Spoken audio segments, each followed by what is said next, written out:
Okay, that was a deep subject, so you're gonna have to slow down for me here just a little bit. It's early in the morning. I don't do caffeine anymore.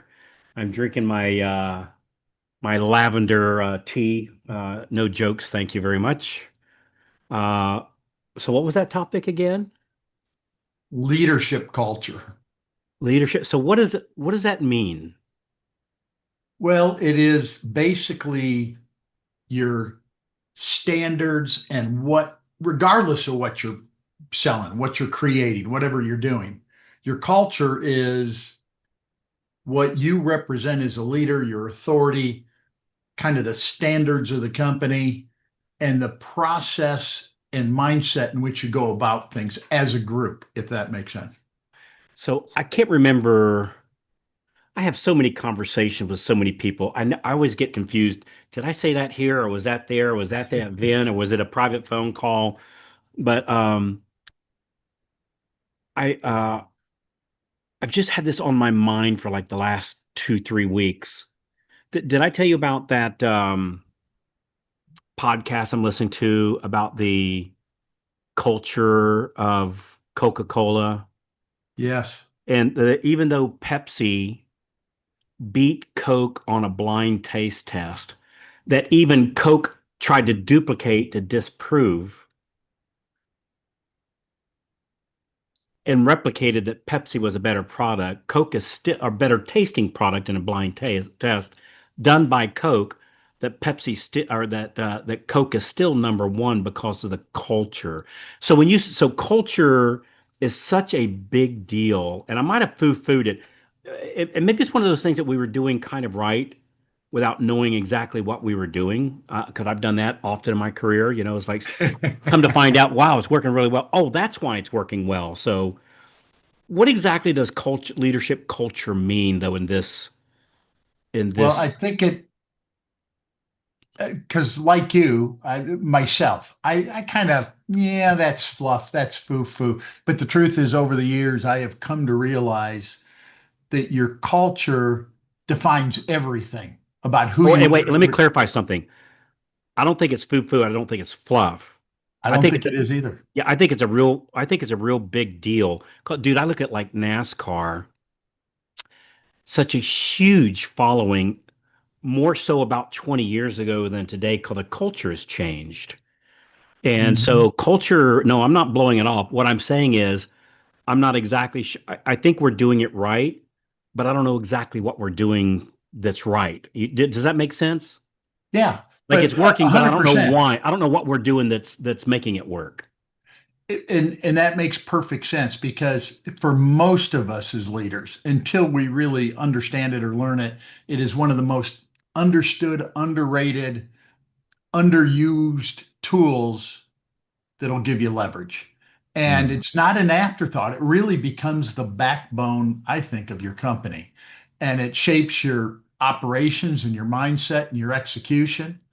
Um, so I agree with you 100%. And obviously, one of the reasons I got involved with you and your group, because you were gracious enough to ask me, but was because of the culture. It's the group. It's a thing I want to belong to something bigger than myself, right? Mm. And that's one of those things. And we don't control the market forces. We can't control interest rates. We can't, but we can control our culture. We can control the mindset, the conditions in which we operate in within whatever environment we're in. Does that make sense? Yeah. So how do I identify? Like if somebody would say, "Hey, Carl, what's your culture?" I don't know that I actually have a definition. So how do I identify it? And then how do I how do I tell other people what my culture is without being a jerk? There's a process to it, but you're right on because what you want to do is you want to build your culture first. Most of us, Hmm. many leaders, they think of it as an afterthought, but you really want to build it and you want to then align your team to it and get them to buy in, and it will enable you to scale. And so, how do you define it? There's a couple different ways that you can do it, but in the Leadership Academy, what we say is there's kind of five segments to it. Okay. First is where do you want to go, right? And we all done goal setting, but what is your 3 year target and your plan there, and then your 1 year, and then you break that down to your quarterly targets. And a lot of companies will do that, or they'll do some version of that, but they don't go back and use that as a map to manage their process and where they're going. Then I think what you want to do is you want to map out the qualities and characteristics of the people on your team. In other words, have you ever noticed this, Carl? There's certain people and you've hired, and for whatever reason, man, they got the potential, they got the skill set, they got the ability, but man, they just don't fit in here.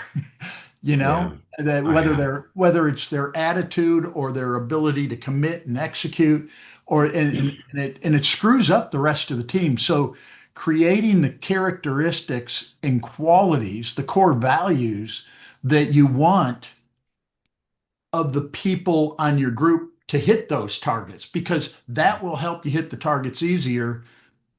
And then third, you map out a workflow, and you'll adjust this. I mean, as the markets change, as the business changes, technology change, you're going to adjust this.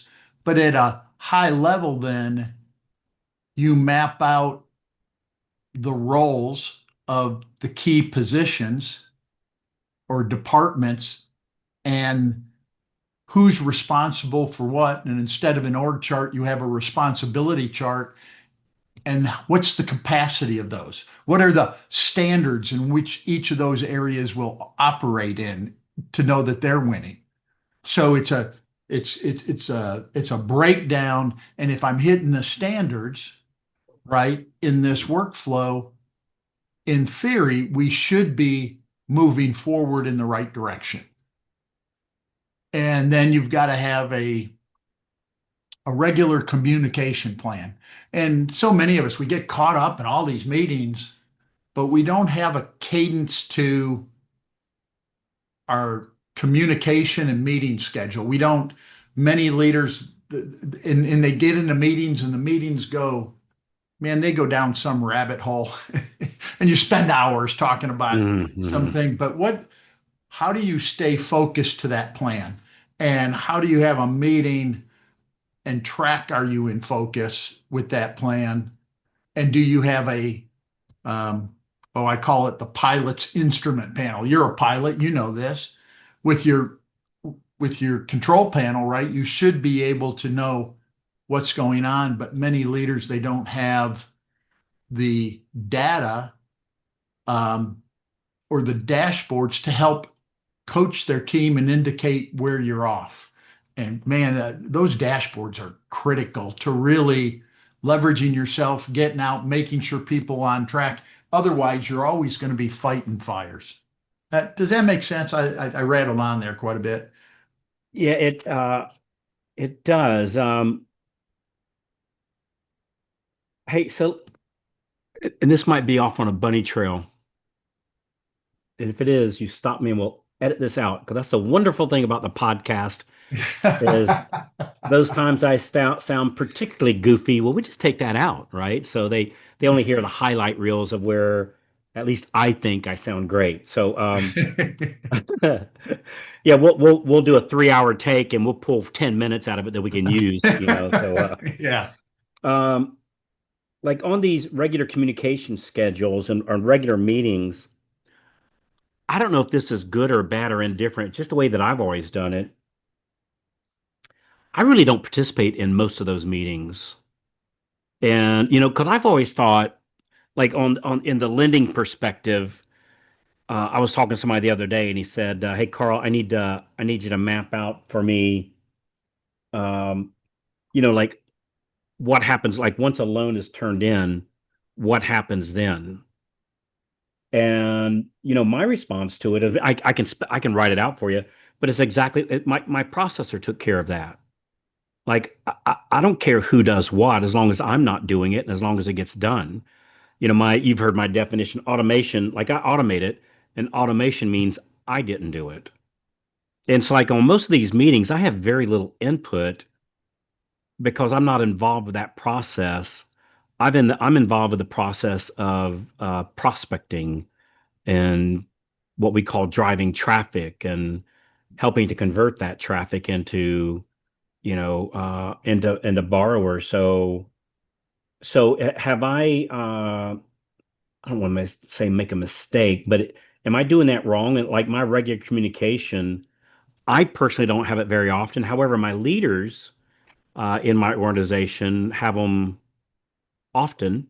I know at least weekly with each department division. It's just I'm personally not really involved with them. I think you're probably doing it right. I think it, for the mortgage business, I think there's a group of meetings you need to have. Tell me. Every company leader should have a quarterly meeting and update Mm, that everybody's involved in. And they're hearing from you as the head of it. Here's where we're at. Here's where we're struggling. Here's where we're going. Here's what we're doing. Because we all like to know, surveys show that 70% of people in most organizations have no idea what the company goals are, and two, how they fit into it, how in an important way. How am I an important part of that? And we all want to feel, that we're part of something bigger, that what we're doing is important. So the quarterly update for the company, you mm, think about all the large companies do that, right? And they share with their shareholders and their teams and do that. So I think you do that. Then weekly, you have your department meetings, and the department should be able, if they're huddling with you once a week, all your leaders, you probably huddle with them once a week. Here's mhm, everybody reporting. Are they on track with what the mhm, quarterly objectives are? Where are they having troubles? And then they can take that back to their teams and in a cadence report this what's going on in the company. And that keeps everybody in the loop.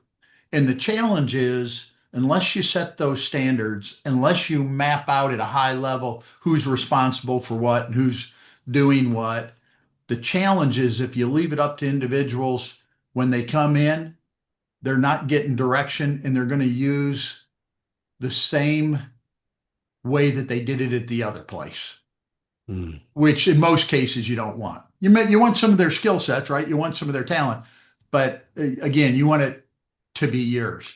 And when you do that, Carl, what you've done is what a leader does is by letting them have their weekly meetings, it gives you leverage. And you don't have to become Google. You don't have to become the problem solver. The people that you're paying good money to, they've got to step up and do their role, or else we have the wrong person in the role. Hey there. Hey, if you're loving the tips so far, be sure to hit that subscribe button right down there and then tap the little bell so that you never miss out on more free, cool tips coming your way. Also, I would love to hear from you. Drop a comment beneath there. Let me know what you think or tell me what you'd like to hear next. Hmm. So if I was to, and by the way, for our listeners, I think everybody knows who you are, Kevin. I'm speaking with my dear friend, one of our partners over here, Kevin Gillespie, who runs our Leadership Academy, which is the top tier in the mortgage marketing animals of the highest producer, company owners, district managers, branch managers, um, a portion of our group. So how do I got the basic vibe of our culture, which for me, some of the key points to it is we celebrate each other's wins. Mm-hmm. And same thing like with other, so I'm a branch manager, right? When I put my mortgage hat on. So I have a training company and then I'm a branch manager for a mortgage company. And we have other branch managers in that company and that are not necessarily part of what I'm doing as far as mortgage wise. Mm-hmm. Um, and when I hear one of them is having an epic month or epic quarter, like I celebrate it with them. Sure. And so it's not a thing where, I might go, like one of our great branch managers, Sue Meitner, right? Super, super, super lady. And we're dear friends. We talk, we share ideas back and forth, but her branch is her branch and my branch is my branch, right? And when I hear She's doing great things. I'm happy for her. I look at her production level, right? I'm not going to lie there. I look at her production level. I go, all right, how am I doing? And frankly, she makes me run even faster, kind of like cars in a draft, on the racetrack. They run Mhm. together, they run faster. But it's a culture of, encourage truly, not just faking it, but like truly encouraging encouraging them to win also. And when they win, we don't go, all right, that rascal, I'll hope she doesn't do this next time. That doesn't happen. What we do is I call her up and say, hey, awesome, way to go. You kicked my butt last quarter. Uh, how'd you do it? And the cool part thing, she'll say, here's exactly how I did it. Yeah, And so I guess you'd call that a culture of collaboration type thing. Or 100%. so how do I decide, like, if I'm looking to identify my culture and use part of it? I guess I want to do that for two reasons. Number one, once I identify it, I can make it better because now I've identified it. And number two, I can communicate that message not just within the team, but outside of the team to attract other high talent. How do I identify it? Do I just sit down with pen and paper and go, like, It's what are we good at? What are we stand for? Like, what does it that look like? you're asking a great question because most people don't do it. You got to take some time and give it because we're all running hard, right? We're running hard and fast and got 150 things going on. And unless you block out time to do this, I mean, you should do it. If you haven't done it yet, sit down and take a day or two, a weekend. As you know, I go to many of the leaders that are in our coaching group, and I'll go to their company and we'll meet with their whole management team and take a day, day and a half, and map this out. And then with the regular cadence of the meetings, you know, and you do, and in those meetings, you celebrate your wins. You know where you're. There's a lot of transparency, and I think that helps retention. It Hmm. helps me feel like I belong. And I tell you what, you sit down to recruit somebody you really want. I mean, how much more would they be interested if they say, when you're explaining to them, here's our plan for the next couple of years and this next year, and here's our process, and here's on a high level our workflow and how we communicate, and here's how we connect and interact and support one another. Hmm. There are not many companies that can express that. And if you Hmm. do, I think your recruiting conversion goes up pretty significantly. Hmm. Where'd you get this information? I was lucky enough in my past to be with a couple of companies. When I was at CTX with Centex Homes, CTX Mortgage, Centex was real big on culture development and training, and Hmm. that's probably where I picked up a good. And I've had some really good mentors over the years.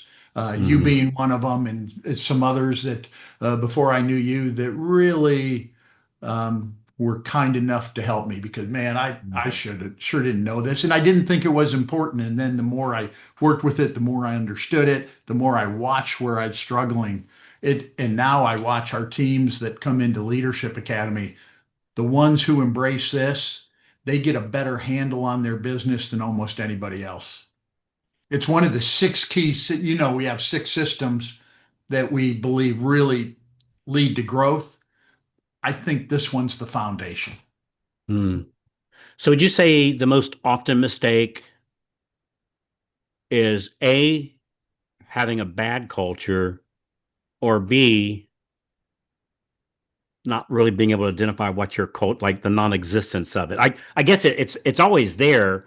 Maybe just as the leader, I haven't identified what it is. Do you know what I'm saying? Yeah. Well, the challenge is if you don't identify it, it's almost like having a bad one because you're going to end up with whatever bits and pieces Hmm. come together. Some of it'll be good, but what people have brought and bad habits and bad thought processes from the outside.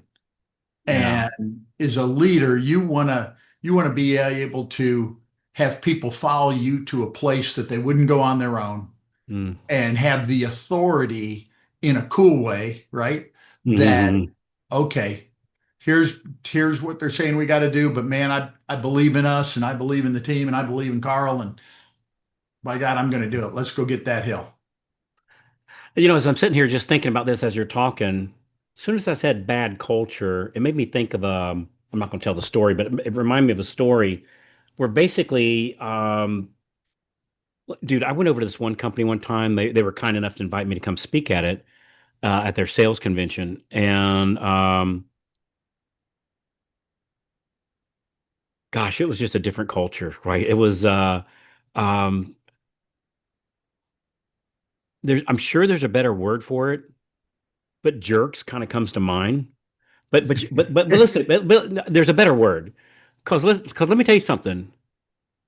They were all jerks. Like it was a culture of and so strong egotistical personalities. Let's just say it that way, right? Better said. Mhm. Because I'm not saying it in a negative sense. It was just different than me. But they all were kind of the same. It's kind of like gosh, I hope this comes across right, but like, look, different areas of the country have different attitudes and way of approaching things. So they weren't up in this area of the country, but it reminded me of a bunch of angry New Yorkers. And there's angry Floridians, right? So I'm not picking on, but that's kind of a stereotypical, if I may, group. But because they all identified that way, and they attracted others that were like that, it was actually successful for them. It just wasn't a match for me. But I admired what they were doing. I just didn't want to be part of it. Does that make Yeah. No, sense? it makes perfect sense because you're going to attract those people Mm-hmm. that appeal to whatever that culture is. Mm-hmm. And it may not be right for you, Mm-hmm. and that's okay. It's going to Yeah. be right for them and build their business, and they'll have their challenges just as you'll have your culture. And I know I where I want to fit in and the kind of people I want to hang around and associate with. And yeah, but again, Yeah. I if you don't define the culture, You can't improve it. you don't know Mm-hmm. it, and it's Mm-hmm. hard to track it, and it's hard to stay on track, and And you won't grow as fast as you could. yeah, and communicate it. Like that, like this group would probably say to me, he's a, sits out in a cow pasture picking daisies all day long, kind of thing. Or Yeah. making I don't know, making fun of me, but that kind of thing. Just a different vibe completely. And yeah, I guess once you identify what you are and communicate what you are, you're going to invite what you are, and what you are is who and what you are, and that's what that's what you want. All right, so if I want to do this, like I want to identify my culture so I can work on it and work at attracting others that have that same culture. What's the first step of doing it? The first one is where do you want to be three Okay, years from now? We used to set it like a 5 year target, but because of technology and industry change, too it's far. changing so Hmm. fast. 3 years is about the perfect amount of time. Hmm. And then you back in a lot of times people will set a huge 1 year goal and they don't really think out far enough. But if so you're around long term, you want to think further out and then Hmm. back into what the 1 year goal is. And then what that usually does is make the 1 year goal and the quarterly objectives and key issues much more achievable, and the team can really rally behind you. Hmm. Very interesting. Yeah, I think and the funny thing is if I sit here and I have not identified what my culture is, rest assured other people have, Yeah. right? Well, let Like, me ask you a question. tell me. How often does this happen because of your coaching and in your own organization? But you hear managers go, man, I can't get my loan officers to make enough calls to bring in the business, or Mm, our ops team mm, is not working together and we just can't seem to get that process flow. I hmm. hear that almost every day. A lot. Yeah, Yeah. no doubt. And the truth is because they haven't set the targets and how they're going to get there and work together to get there. That's really Hmm. what your culture is all about. And Hmm. so that's one of the key things we do in the leadership group is, okay, guys, first we're going to do is define where you want to go. How do you want to get there? What are the kind of people you want to work with? What are the standards they need to have? Because if you outline that at first and you bring somebody on, it's easy to look them in the eye and say, Mm. you know, this is how we do it here. And if you don't think you can do this, maybe we're not the right fit for you. And that's That, okay. that'll keep you from making some bad hiring mistakes. That's for sure. Yeah. All right. So culture number one. What's the next thing we're going to talk about on the next episode? Um, Boy, that's a good question. I got to give it some thought. There's several of them. We could probably work on maybe what good one would be Tell me. ops and workflow. How do you get it to a customer service level 10? And the reason I say that's important is business is starting to pick up. And Hmm. a lot of companies have really, they've had to scale back and they're down to bare bones in the team. And as that volume comes on, unless they've got that ops mapped out and when they're going to add people and where they're going to put people and how they're going to do it and how they're going to use, whether it be AI or technology or robotics to get the efficiencies, man, they'll be right back into problems, and then they'll have all sorts of loan problems. They'll be missing closings, and so um, I think that'd probably be a good one right now. Cool thing, I was talking to Sean Carlson the other day, and he said, "Man, what's really cool is we're getting our workflow really down, and volume's starting to come back up." But profitability has doubled because he's gotten the efficiency, the workflow's going Hmm. good. Yeah. And when you map that out, and scale's huge in this business. Hmm. Uh, You know what? so, That's actually a great topic that as we're seeing business start to increase, and we are definitely seeing that, like yeah, it's applications going to be are. a good next year or two. Absolutely. It is. It's going to be in this quarter that we're in right now is going to be a good quarter. This last quarter of the year is going to be a good quarter too. And learning when, like, what, how does my team look different at when I'm closing 2 or 3 loans a month versus 7 or 8 or 9 or 10 or 12 a month? Like, what does that do different? Who do I add on next?